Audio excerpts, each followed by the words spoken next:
میرا نام جمال بلوچ ہے. میں پانک کا میڈیا کوارڈینیٹر ہوں.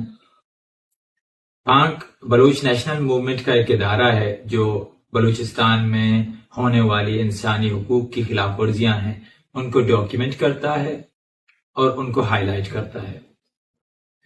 حالیہ دنوں میں پاکستان کے فوج کے ترجمان DGISPR نے ایک کانفرنس منعقد کیا جس کانفرنس کے دوران ہماری تصویریں اسکرین پر لگائی گئی، اسپیشلی میری اور ہماری جماعت کے سربراہ ڈاکٹر نسیم بلوچ کی تصویریں اسکرین پر لگا کر ہم پر بے بنیاد الزامات لگائے گئے.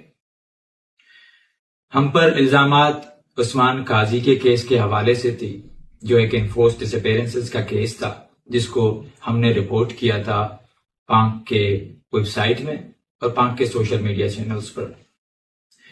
اس کا اسکرین شاٹ لے کر اور ہماری تصویریں لے کر اسکرین پر لگائی گئی اور یہ ثابت کرنے کی کوشش کی گئی کہ بلوچستان میں جتنے بھی وارداتیں ہوتی ہیں ہم ان کی پشت پناہی کرتے ہیں اور ہم سوسائڈ بمبرز کو سپورٹ کرتے ہیں وغیرہ وغیرہ.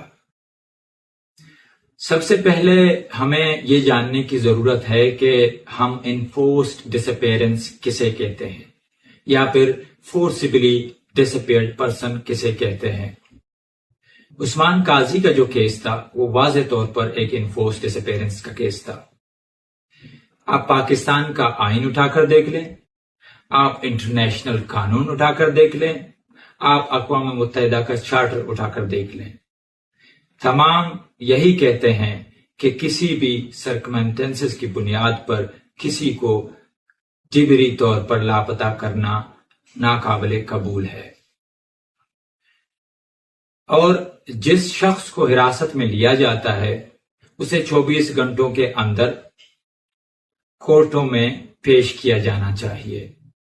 کسی بھی طاقت کو یہ حق حاصل نہیں کہ وہ کسی بھی شخص کو لاپتہ کرے، اس کے حوالے سے کوئی انفارمیشن شیئر نہ کرے، اس کے لواحقین کو اس کے حوالے سے کوئی انفارمیشن نہ دے اور اسے 24 گھنٹے سے اوپر اپنے تحویل میں رکھے اور اسے کورٹوں میں پیش نہ کرے.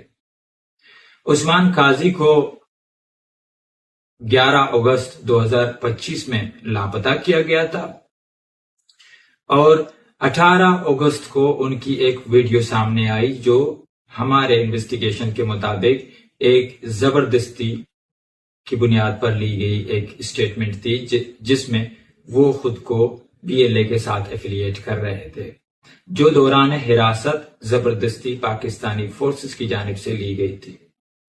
ہم آج بھی عثمان قاضی کی کیس کو انفورسڈ ڈس اپیرنس کہتے ہیں اور اس کی دفاع میں بات کرتے ہیں اور اس کی حق میں لکھتے رہیں گے.